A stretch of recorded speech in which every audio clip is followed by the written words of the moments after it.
Good morning, good evening, and good afternoon, whatever part of the world you are tuned in from. This is Funny Like a Clown podcast. I'm your host, Dennis Wirth. February 22nd, 2021, episode 99, creeping up on that big 100. Wow, who would have thought 100 episodes in? As always, Funny Like a Clown podcast brought to you today by G Vegas Buffalo Sauce. For the spicy, sweet, savory taste of game time, there's only one G Vegas available at www.gvegas.webs.com. Go there, get it shipped right to your house. It's great stuff. Speaking of great stuff, we do comedy here. Today I got a very special guest. We got a Boston guy. If you're from Boston, you know he's wicked funny.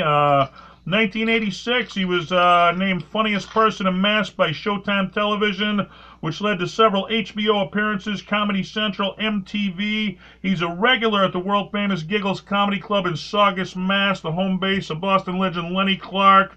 Tony Viveiros, better known as Tony V. Welcome to the show. Hello, Dennis. How are you? I am living the dream here in these pandemic days, the best I can do. And how you holding up? Yes, we're all pandemicked up. So, I got tested just to talk to you. Hey, you got to call in Funny Like on podcast. You know, you want to be tested for something. Yeah, that's right. So, yeah, you're like one of the major guys on the Boston comedy scene. How long you been doing comedy for? That's what I've been doing comedy a long time. I think my first open mic night was like 1980. I'm gonna say 1981. So you're during the big comedy boom there back in the 80s, right? Yeah. There was like a wave of guys.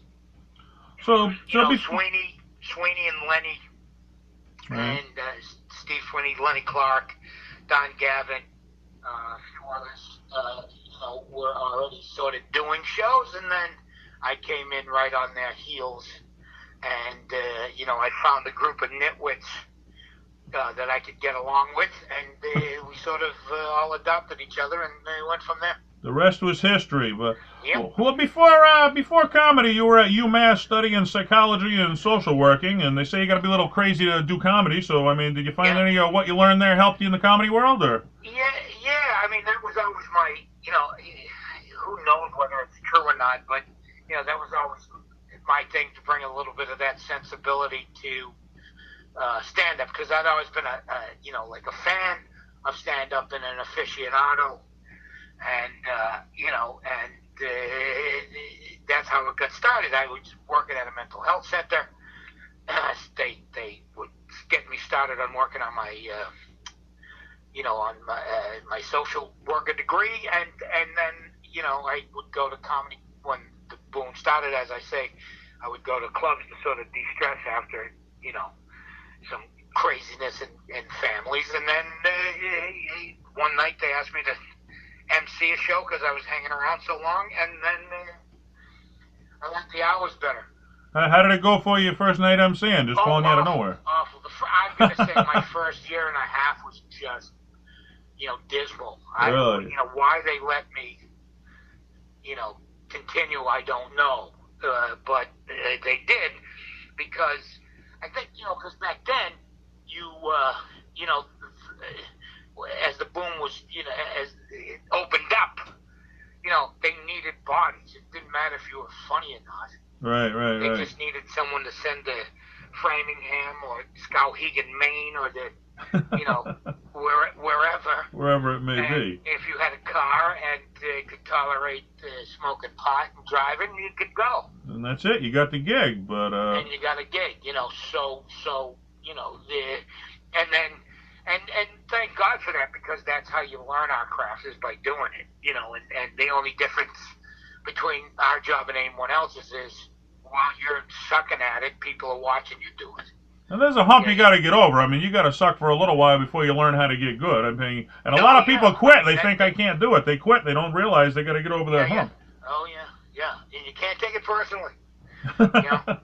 I've always thought of what we do as, I'm just a long haul trucker with a very light load. There you go. It's an endless journey. Yeah, and that's how I've approached it the whole time. I drive somewhere, try stuff out. If it didn't work, and honestly, the very funny Emo Phillips told me this early on, And this is something that everyone should know, is that of course you learn more from your failures than you do from your successes. Sure. Yeah, because if you're not thinking you need to improve on anything, you're not going to improve. You're not going anywhere, right? So, right. So, so I've always adopted that sort of approach to things. You've had a long storied career in Boston comedy, but I mean, when did you first realize things were starting to go good for you? What was your first taste of success? As I say, about a year and a half in, I started getting booked sort of regularly, and then back then you could work colleges and stuff, and I started getting a fair amount of college work, and then at some point in the mid 80s, I became the American Tourister Luggage Gorilla. That's work right there. You got to be the spokesperson for them, right? Yeah. I don't know, the age of your listeners or whatever, but it's pretty well documented. They were looking for a spokesperson to, bring a voice. They had already had the commercials, and they needed, someone to go travel the country spreading the luggage word. And they had a series of stand-up shows, and I kept progressing and ended up for 4 years being the gorilla. So was it good money or average money, or I mean, any money in comedy is good? It wasn't Elvis money, yeah. But the gorilla gave me a solid down payment on my house.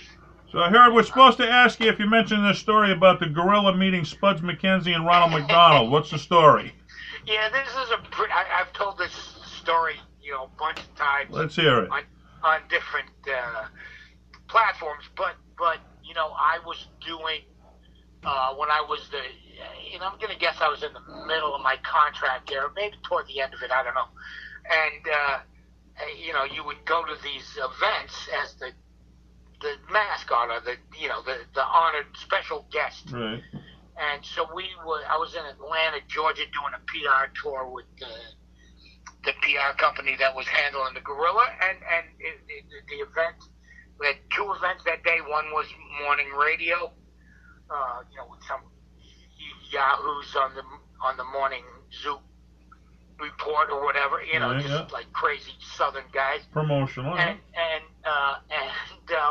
then later on that day, I was to be the featured guest at the local Jerry Lewis telethon.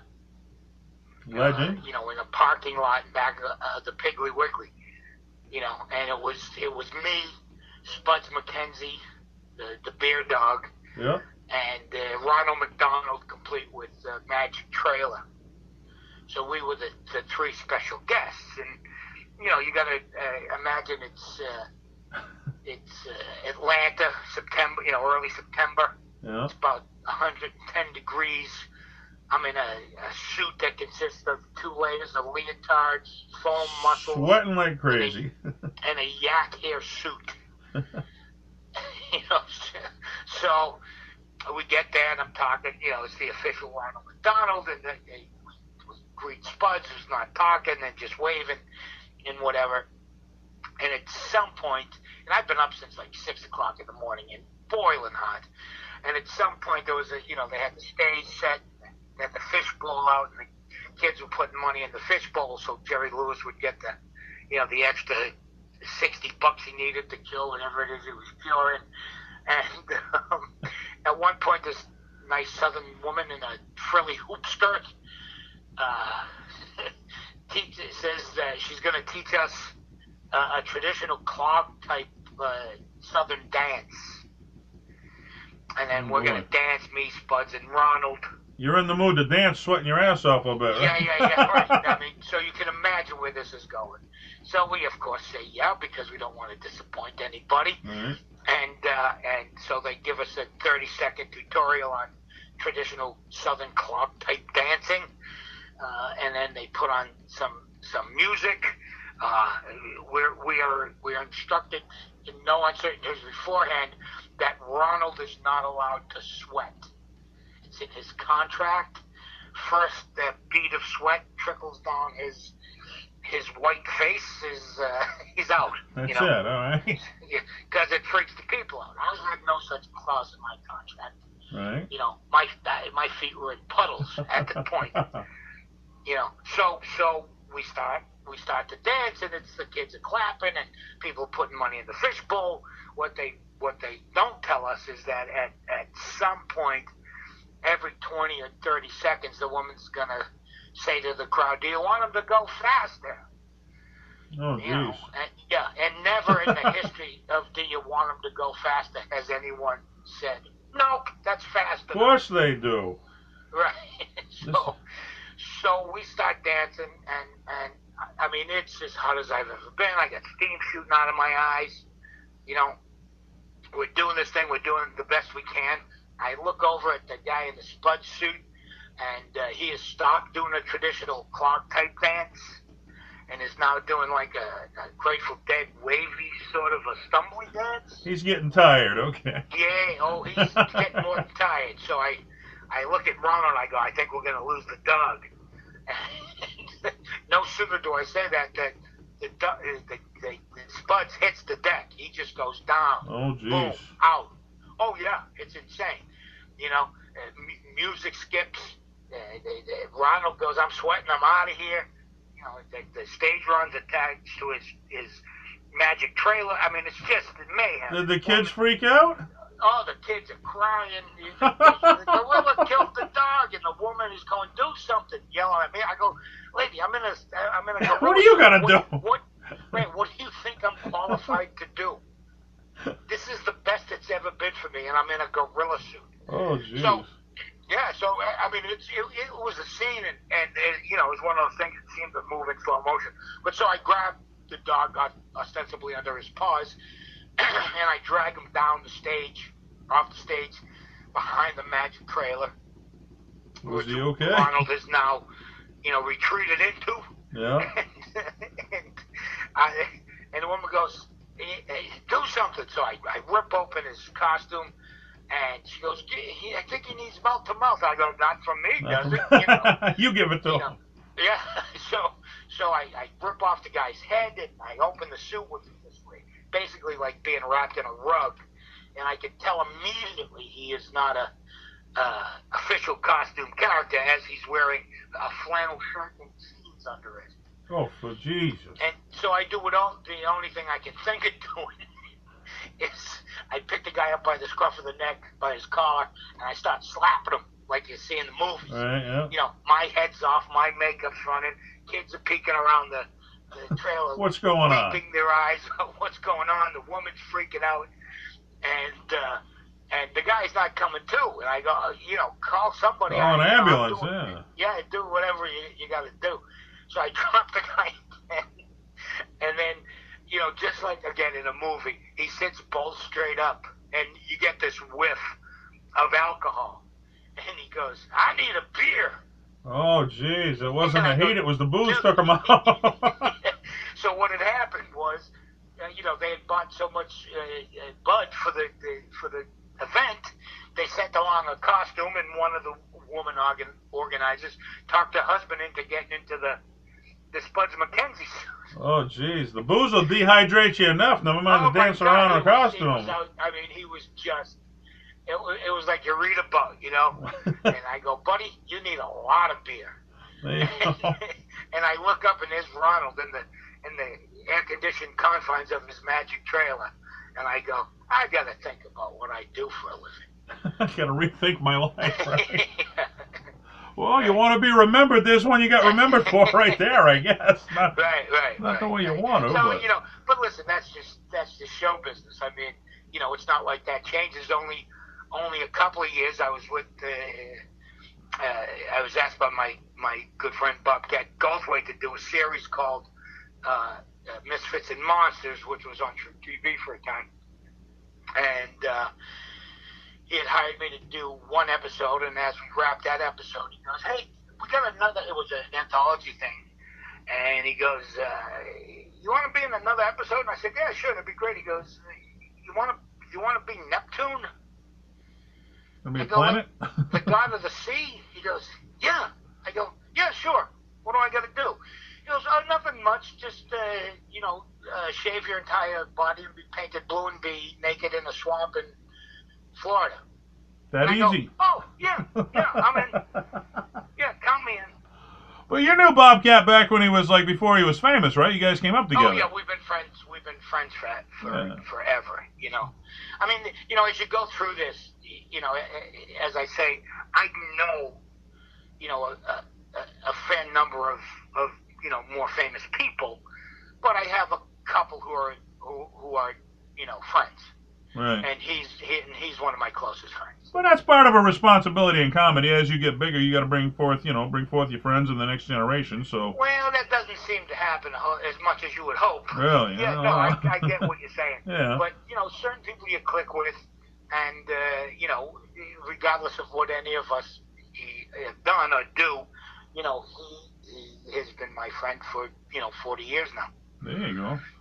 Yeah. Well, take us back, because I know this was a time, I think it's a special time in Boston comedy, back to the Ding Ho comedy days. Now, you were part of the Ding Ho era, right? Can't remember any of it. A lot of sex, drugs, and rock and roll? Can't remember any of it. Yeah, I was part of the Ding Ho. All right. Now, I've had a few comics on the podcast here who are part of that era, and I talk about, because I want to so get into, when the Tonight Show came calling, and that was like a dream come true, that's like a Cinderella story. I mean, were you a part of that night? No, here's the thing. That night, this would happen all the time. Was that if you got to remember these are working class guys. That's what everybody said. Nobody took it serious. I had to work that night. I didn't show up. I mean, what was it like? Yeah. I mean, if it came down to making money or doing a 5-minute guest set, for a chance at the brass ring, you take the money every single time. Right. But also there was a crew of us. If something big was happening, they would send us to the outside rooms because the shows needed to go on because they didn't think we were ready for that. Whoever would deem that possible. But the night of the thing that Wright got discovered for the Tonight Show, I was not there. No. Okay, so I mean, what was the mood around the comics? Were you kind of? It was great. No, I mean, back then, as you hinted at earlier, we were all pulling for each other, and we thought we were in this, giant fraternity, and it hadn't settled that we're in an individual pursuit.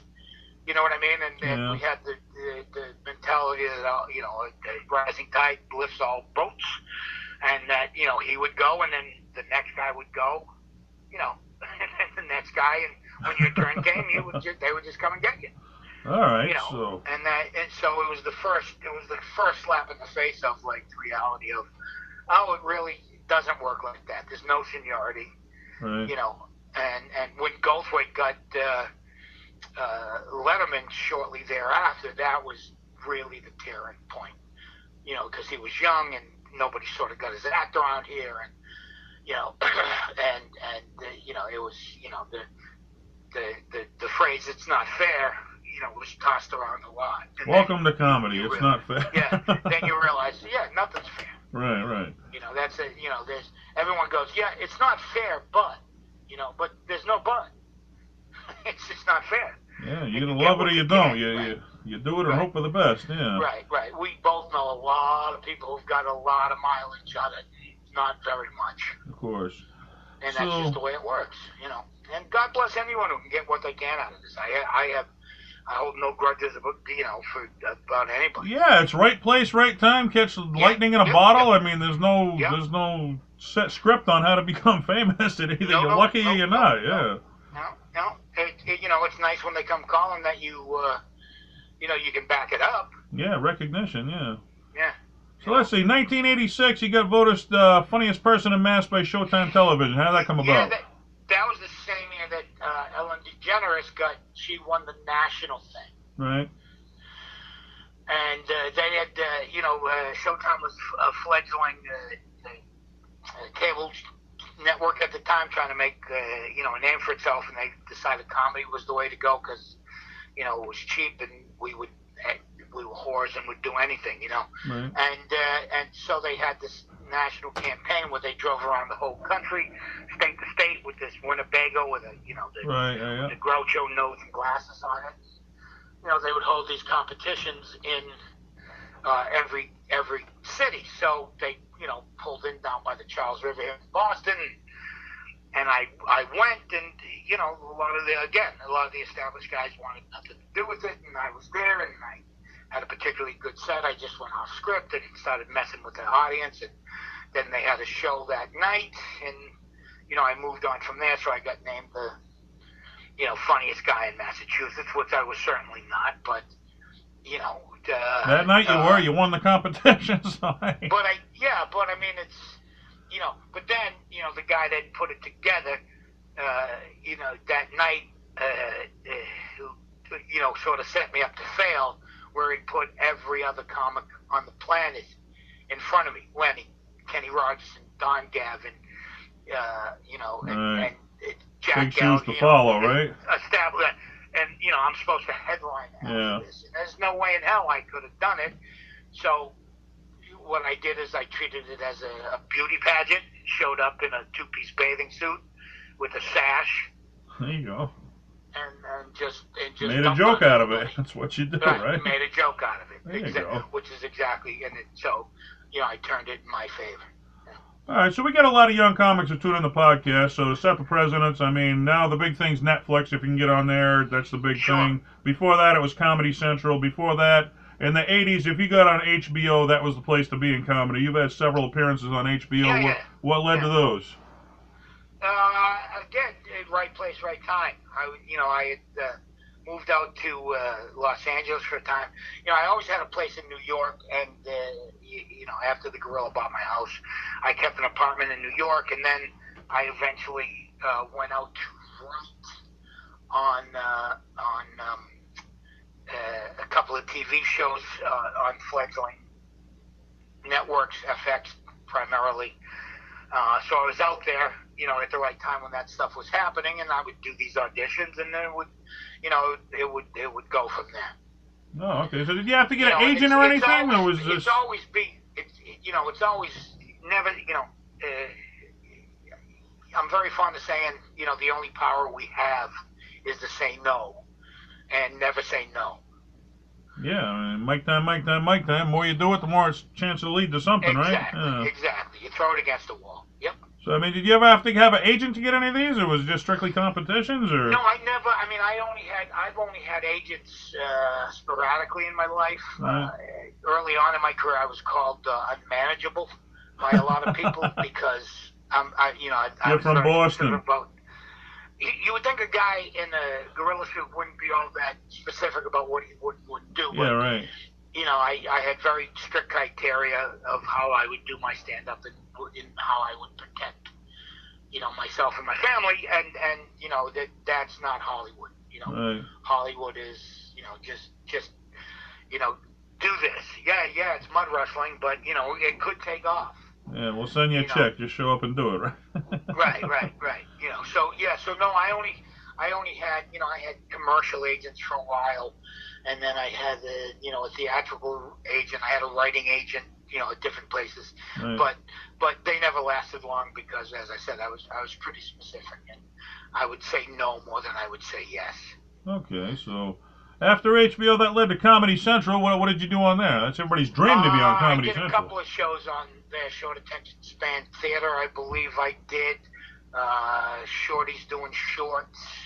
How did those gigs come about? And they had a stand-up. I can't remember what they called it back then. It was, like a 20-minute stand-up. Yeah, a half-hour comedy hour or whatever it was. Half-hour, yeah, one of those. So how did you get those gigs, though? I did several of those, and,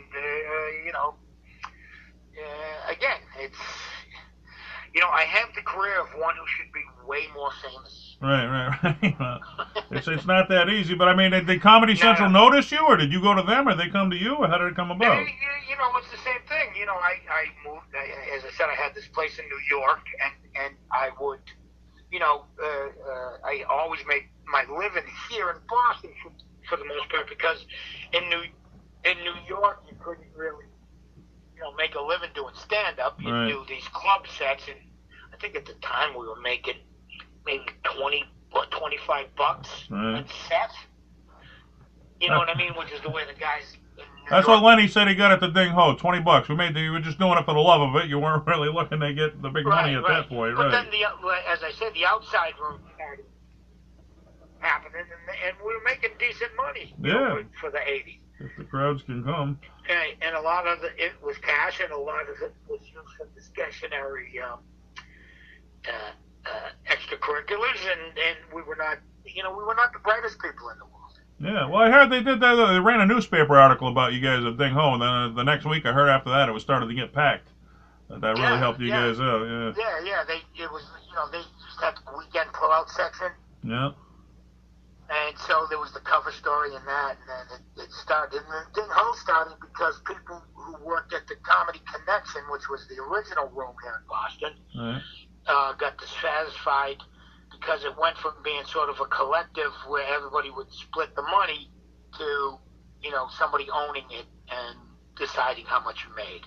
So a couple of the comics who were more veteran, didn't want that hierarchy, decided to open their own club and do it more equitably, and that's how the Ding Ho got started in the shadow of the Comedy Connection. And the same with Nick's Comedy Stop, which until pandemic was the longest running club in Boston. Right. Nick started because the Comedy Connection didn't have a lounge, and they would send people down to Nick's to wait for the show because they were packed. They were doing 3 shows on a Saturday night, and Nick's saw all these people coming in their door and said, "Why are we letting them go back up the street? Why don't we just have a show here?"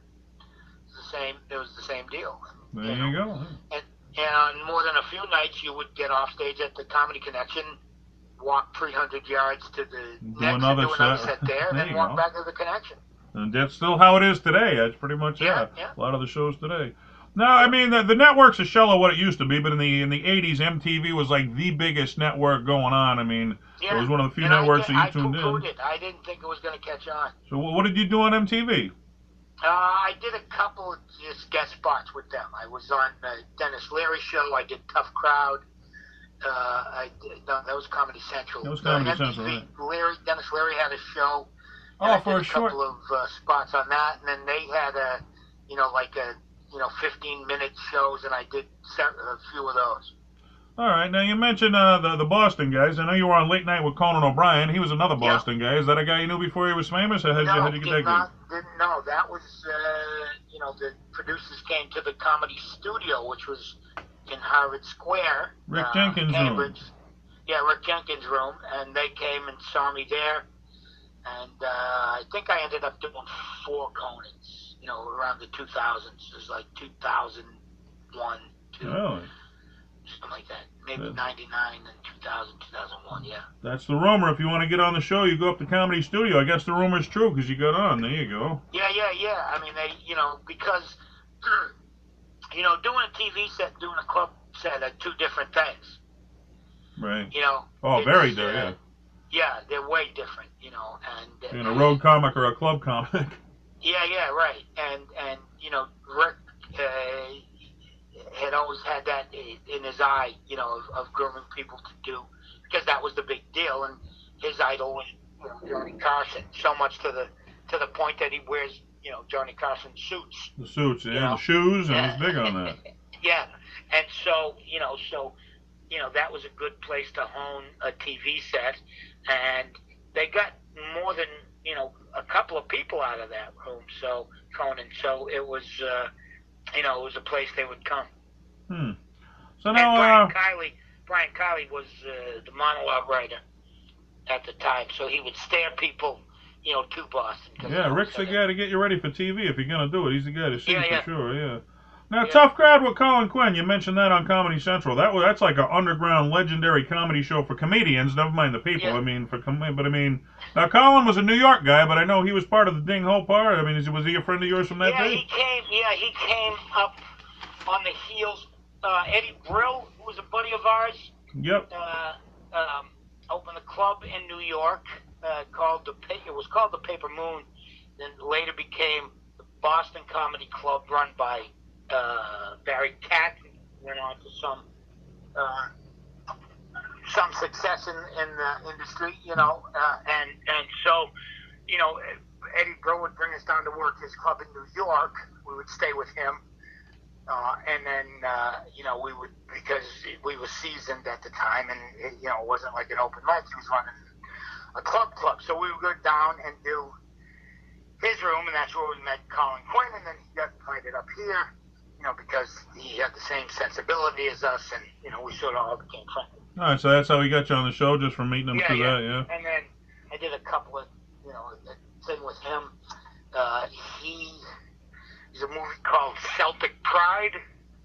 Legendary Boston movie. There were so many comics in that movie, I think. I don't know how many, but everybody's got that. Yeah, I played the cab driver, but that was my original idea.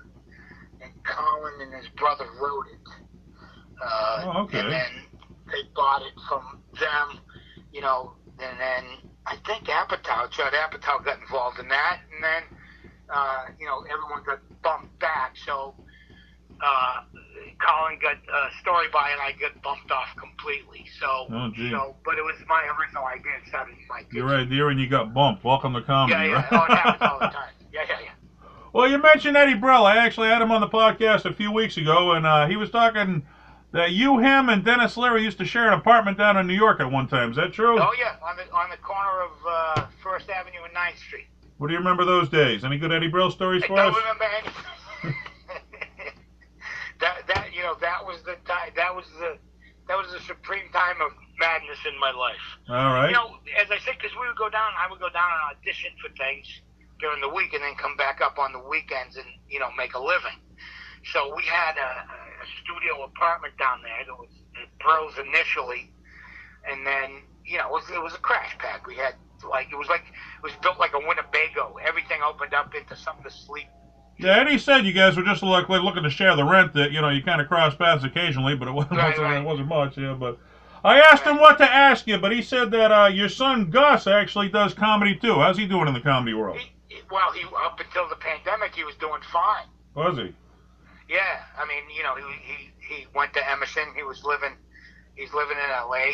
He started doing stand up around here. We'd done a few shows together. I brought him out to Seattle to open for me one time, and he was doing all right. My crowds were not his, but he was making his way. And then he went out to L.A. and he had some contacts out there. He finished Emerson out year and a half ago. Yeah. And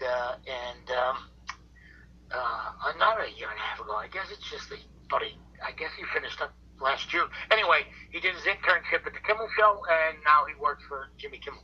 Wow, good for him. Well, Eddie said that his son Daniel also does comedy, so he said the question to ask is, when are you and him going to go on a father and son comedy tour? Is that anything you'd be interested in? About a year ago, right before this all went down, I approached Eddie with that very thing. There's very few combinations like that. Right. Where a father and son are doing stand-up, and I think it'd be very, it's a good idea, marketable and fun. I've seen this kid work, and he's funny, and I have, some supreme confidence in my kid, so he brought up the idea, so maybe something's happening here on the podcast. Eddie brought up the idea, the father and son comedy tour, so maybe you guys can make something happen if life ever gets back to normal here. Who knows? Yeah. I'd do it in a heartbeat. All right. Eddie. Yeah. Well, here's the big one, I guess, that you're most known from, at least in the Boston comedy scene. Now, you said you got cut from Celtic Pride, but you're actually the umbrella guy on Seinfeld, which, Seinfeld is the legendary comedy show, just to touch that show. How did you get that gig? That was a complete, again, I was in L.A. I was working on a show with Bobcat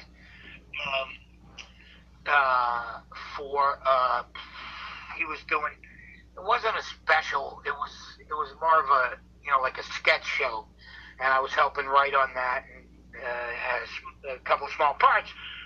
So I was there, did a showcase at the Laugh Factory on a Tuesday night, and it just happened that the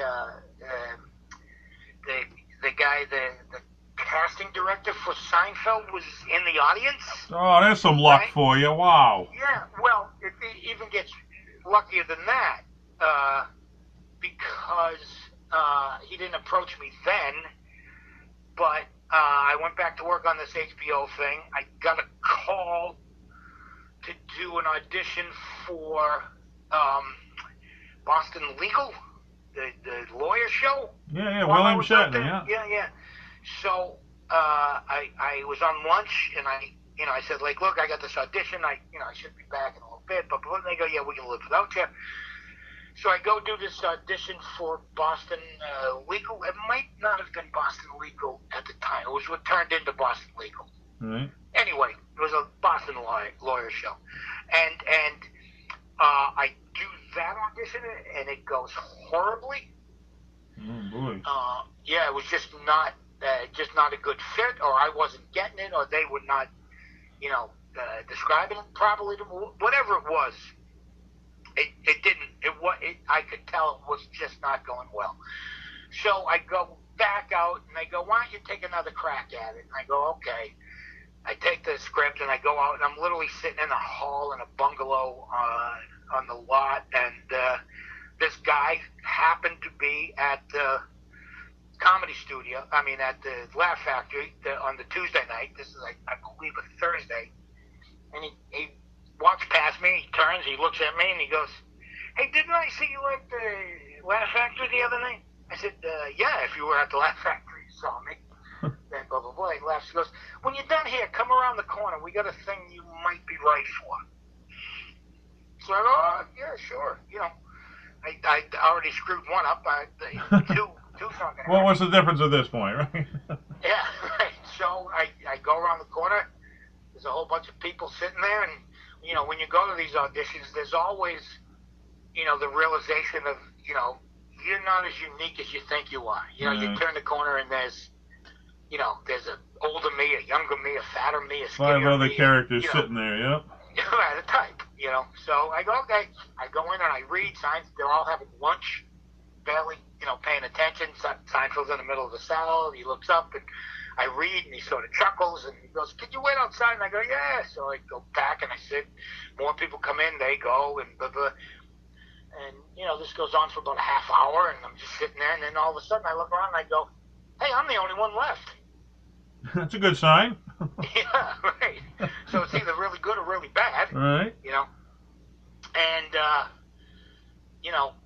so they call me in and go, "Move your car in the lot. We're going to start rehearsing." And I started rehearsing that very day. Wow. Well, there's a little lightning in the bottle we talked about for you right there, yeah. Yep. Man, throw that one on your resume, Seinfeld. They actually tried to bring that character back a couple of times, and then it just never worked out. They called me for another bit, like 2 weeks later, and then the episode was running long, so they had to cut one of the storylines, and mine was it, and then they called me for another one to do a voiceover, and then that was going to, so it's just, you never know. Right. So you've done a lot of sitcom work. On that, you were on Boston Common, Single Guy, Dr. Katz, so, you're working regular in the sitcom scene, right? Yeah, I had my, my run of, the dozen or so populars at the time. Right. Unhappily Ever After, I did a couple of those, and and it was good. Boston Common, I think I did 2. I did a couple of those. So it was pretty good work. No, is this word of mouth getting around about you in the industry, or like I said, if you don't have an agent, again, everyone thinks you need a manager or an agent or whatever. It's the casting directors. Because, they cast multiple shows. So once you get on a casting director's radar, and they have their own little club. Okay. So you're in the club, all right. You get in there, you get it on their radar, and they, someone goes, "I need a guy to do this, blah, blah, blah," and they'll go, "Oh, did you see the guy that did Seinfeld? He could, So it's getting your foot in that door. That's the big one right there. Getting your foot in, right? All right. So I did some big screen work for you. State and Maine, Celtic Pride, as you mentioned. House Stars, One Crazy Summer, and Shakes the Clown. What's your memories? Any of those? Happy for the work. Again, I got to give a lot of credit to my friend Bobcat Goldthwait, who took a chance on me early on. Right. Put me in Shakes the Clown, which is, a cult favorite. Yeah. And then, State and Maine, I think I have 2 words in that, and that's a David Mamet thing, and I had to audition for that about 6 times to say it's water. 2 words, 6 auditions, right? Yeah. Wow. And literally 6 auditions. That's what it takes, yeah. Yeah. You And you take everyone seriously. Yep. So being from Boston, you work with some legends, Jay Leno, Dennis Miller, Bobcat Goldthwait, you mentioned numerous times, Stephen Wright, Adam Sandler. I mean, what have you learned from being around all these legends? They're not really legends. Okay. They're just people. They're just regular Funny people like us. people. They happen to catch lightning in a bottle. Or what? Yeah. Yes, yeah. And again, when the number was pulled, they were ready. Yeah, I realized that early on. I was like so awestruck, and I booked Jimmy Walker, and I was like acting like a little kid. I was like an idiot now. I was just so happy to be around the guy. Looking back now, then I realized, he's just a guy like me who got lucky and it happened for him. Yeah. Never meet your heroes. Yeah, you look at them differently when they're on TV. Then you meet them and you realize just regular people. You think that they have some magic. Yeah, so it's not. Yeah. All right, so I know in the comedy world, you think it's just comedy, but a lot of times you open up for musicians, and you got a long list of musicians. You have Kenny Rogers of Temptations, Billy Ray Cyrus, the Beach Boys, Joan Jett. I mean, what are some of your favorite memories of those?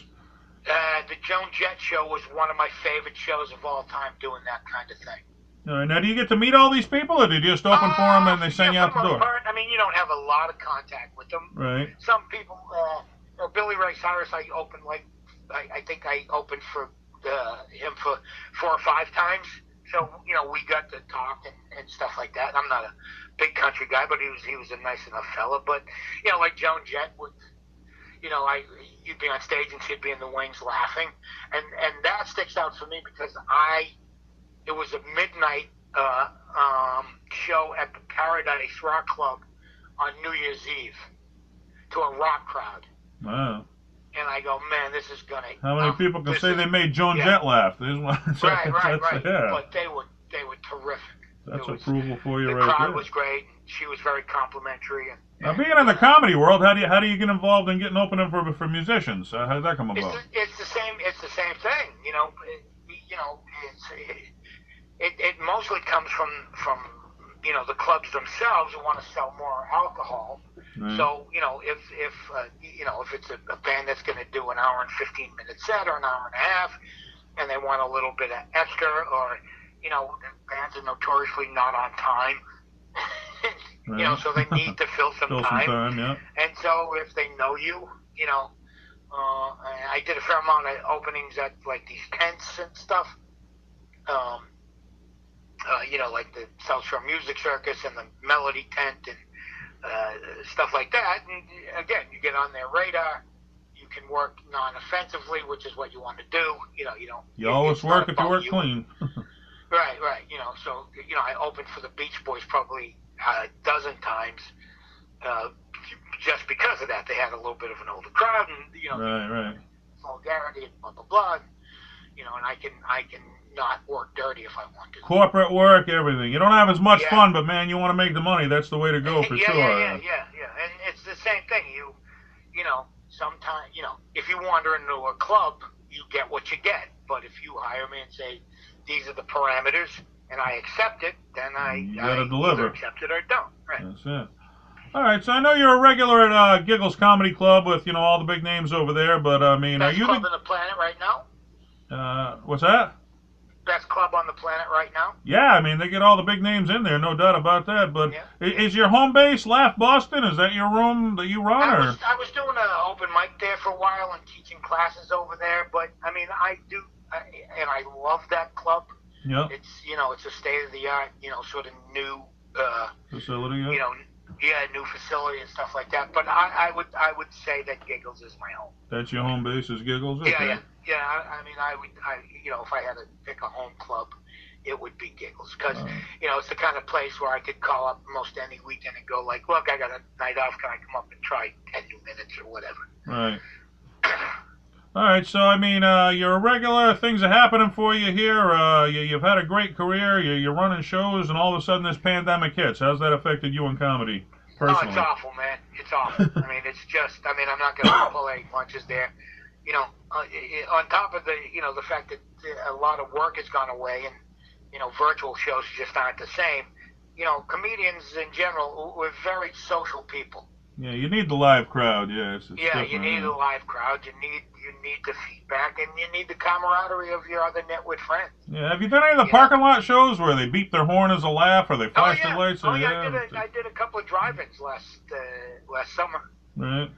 Yeah, I and mean, it's a different pace and stuff like that, and I remember at the drive-in going, I guess I did all right, and then at the end, I said goodnight, and people started flashing their lights and beeping their horns, and well, you knew you I did go, it oh, right. I guess they really like this. It's tough when you don't have that response. I guess you really don't know, right? Yeah, you gotta internalize it. Yeah, yep. So I know Giggles now. They got a big tent in the parking lot. They're doing shows under the tent. How have those been going for you? Yeah, that's great. I mean, that's like as close as a live crowd, that you get. It's hampered by numbers. Yeah, I know. The rules are changing every week. I mean, how many people can you have in there? Yeah, 90. Oh, you can have 90 people? Oh, that's a good crowd then, yeah. That's a pretty big tent you got there then. It's a big tent. All right, so And then in the fall, I did some work with Bill Burr.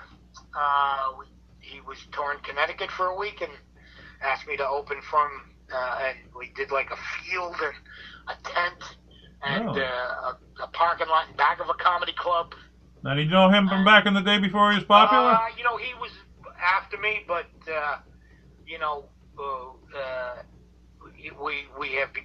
we became friendly. Right. He got about 6 years ago now, 5 or 6 years ago, maybe a little longer. But anyway, up at Montreal Comedy Festival, the Just for Laughs, he was getting Comedian of the Year, and he asked me to give him the award. You could have anybody give you the award, and he asked me, and I was honored. Well, that's an honor for you, yeah. Yeah. He was on the Mandalorian Star Wars series. I'm like, you can get that far in comedy? You're in frickin' Star Wars? Well, I was like, that was something, man. Jealous of that guy, but don't be jealous. Yeah. Nothing to do with it. What are you gonna do, right? But here's another one. I mean, I'm friends with the guy, so don't tell him I told you this. But you were in the movie Sweeney Killing Sweeney with Boston legend Steve Sweeney, which and I thought you stole the movie personally. I loved your character in it, but I mean, what was it like that making a movie with one of your Boston friends? That was a dream come true because I've been rehearsing for that part for 30-something years. Right. You know what I mean? That's our relationship. Pretty much. It's a little bit more amplified, but that's how we deal with each other. So that's real life stuff. What was on screen? Yeah, it was a joy. And that was written by Bill Brothers, a very funny guy. And you brought in all your friends too. There, who was it? Nick DiPaolo, Stephen Wright. Oh, yeah, I mean, they all had. Everybody was in that. Jonathan Katz was in that. Frank Santarelli, Jordan Toffolo, who I did another short with. Yeah. Lenny and I did a thing called the Dirty Uber, which just won some awards in the for shorts and festivals and such. So you find a community and you find people you trust and like, and So I mean, I know they did a screening of it that went good. Nowadays you throw a movie online, that's how everybody watches stuff. How's the movie been doing? Has it been doing good or? I get updates periodically. I don't have anything to do with that side of things. Right. But periodically you'll get a thing as, hey, we just passed this milestone or that milestone. Yeah, that's always fun to watch. Yeah. Yeah. All right, so I saw on your website there's other things you're interested in other than comedy, and Elvis is one of them. So real quick, Elvis, is he alive or dead? It's funny that you asked that. I used to do a joke, and I'd say, I'm pretty sure Elvis is alive and living in my colon. Oh, there you go. Yeah, because sometimes my body will make a noise only he could. Oh, jeez. All right, the Kennedy assassination, okay? Was it an assassination or a government conspiracy? Conspiracy. It was a conspiracy by the government. All right, Kennedy knew too much, you think, huh? Hands down. All right. It's funny, I was just thinking about that earlier today. So we're getting the inside scoop here, okay. Well, here's one. You mentioned Jerry Lewis earlier, and he does muscular dystrophy, which is a special place in my heart. My sister had muscular dystrophy. She got electric wheelchairs, electric beds, special needs camp, all paid for by this guy's work. But you worked with him at the Palladium in London. They did a tribute to him. Tell us a little bit about that. Yeah, they were doing. They did a tribute to him. It was this sponsored by this the Turning Stone rehab place, and headed by this guy Stephen Allen Green. And I wasn't even supposed to be on the show. Again, my good friend Bobcat Goldthwait. His spouse didn't want to go to England at the time, so he asked me if I wanted to take the trip with him. So we were going to London for 10 days, and we had set up, and again with the help, I believe, of Eddie Brill, because he was doing shows over there. We set up, a bunch of warm-up shows leading up to this big event at the Palladium that had, like everybody. Jim Gaffigan was on it, Paul Provenza, Emo Phillips, Bob Cat, and then as many famous British comics. So it was this complete, like, at the Palladium, which is, one of the most prestigious theaters on the planet. And as I said, I was not even on the show. I was just doing these sets, at the Slug and Whistle and the Lettuce Head and, all these little London clubs. And they had a pretty booming scene. It was fun. The shows were going great. I was having a ball and blah, blah, blah. So the show goes on, and, it's supposed to end with Jerry Lewis tribute. They got a 35-piece band on stage. They drop the screen, and they show a retrospective of Jerry Lewis's, career, the typewriter bit, the dance and stare bit, him and Dean Martin, just like 15 minutes of like these drop-dead funny highlights, blah, blah, blah. He's going to come out, take the acceptance. They fly in a mime from France to give him the award, because apparently he's he was a big deal in France. Right. And the screen goes up, the MC comes back on, and he's obviously shaken and sweaty. He says, "Ladies and gentlemen, I don't know how to tell you this, but Mr. Lewis will not be out. He has become unwell." Oh, boy. Yeah, so we don't know what happened. I'm sitting in the second row, blah, blah, blah. And again, I'm going to invoke the name of my good friend Bobcat Goldthwait. He sees that this guy is in, a pickle. Yeah, what do we do? So what are we going to do? Blah, blah, blah. So he goes up, and they have a little banter, and he goes, "I'll do a few more minutes." So Goldthwait does a few more minutes, try to appease the crowd. And then I don't know what prompted him to do this. He just looks out in the audience, he goes, "Hey, Tony, you want to do a set?" Out of nowhere, right? And I go, "Yeah, just out of nowhere." And Why not? I go, "Instead of Jerry Lewis?" He goes, "Yeah." I go, "Yeah, why not?" Exactly. I get up out of my second row seat, and I walk backstage. And as, he doesn't even give me a second to breathe. I'm literally walking toward the wings, and he goes, "Ladies and gentlemen, you've seen a 2.5-hour show. The guy you came to see is not coming out." There's some shoes to fill. You got to fill Jerry Lewis's shoes? Wow. Yeah, right. He goes, "I can't think of a better way to end this shit show by introducing a guy you don't have a fucking clue as to who he is." So how did it go? Did the crowd accept you, or? Completely. I walk out, the band plays me on. I look at the band, I go, "Fellas, take 5. I got it from here." Well, it's good you had a good set. I remember specifically, I look out at the crowd and I go, "Look, I already got a fantastic story to tell. You guys are going to decide how it ends." Yeah, I would have expected the crowd would have ate you up. They wouldn't have accepted, "Oh, I guess," and then they're there for comedy. They're very polite people. No, set couldn't have gone better. I did 25 minutes. There you go. After all that, and it was a ball. Those are the stories you live for, stuff like that in comedy. Just to look back on, it's great stuff. Nope. Yeah. So let's talk about what you're currently working on. Ben Affleck, The Town. Is that a movie you're working on, or? No, that's already in the can. I played a few years ago. That was the cable guy in that one. Yeah. All right. Alec Baldwin, The State of Mind. What were you in that? That's State and Maine. State and Maine. There we go. Yeah, that was. I played. It's Waterline. Yeah. All right. Sandra Bullock, The Heat. What'd you play there? I was the desk officer with her and Melissa McCarthy, and they were both sweethearts. All right. So I mean, you've hit enough a bigger time. You've been a mainstay on the Boston comedy scene, like you said. You never hit the the major scene. But I mean, we talked about how you got started, what you've done, what's in the future for you. What would you like to do before you hang it up? I just want to keep working. As you age, it's a young person's business, and you just want to stay relevant and keep moving. And I'm working on a couple of things. I have my own podcast with my good friend Jimmy Dunn called Two Boston Guys Whack Up a Pie. We just got accepted by a network to take it over. We have a special called Two Boston Guys on Apple TV, Hulu, and not Netflix. Everything but Netflix, I think. All right. Yeah. So you give your website a plug. Where would they go to check you out if they want to check you out? What's your website? Yep. What is it? TonyV.com? TonyVcomic.com. TonyVcomic.com. Okay. Now, if they want to tune in the podcast, is there a link there they can check it out? Yep. All right. It's all right there. Two Boston Guys. You can go to my.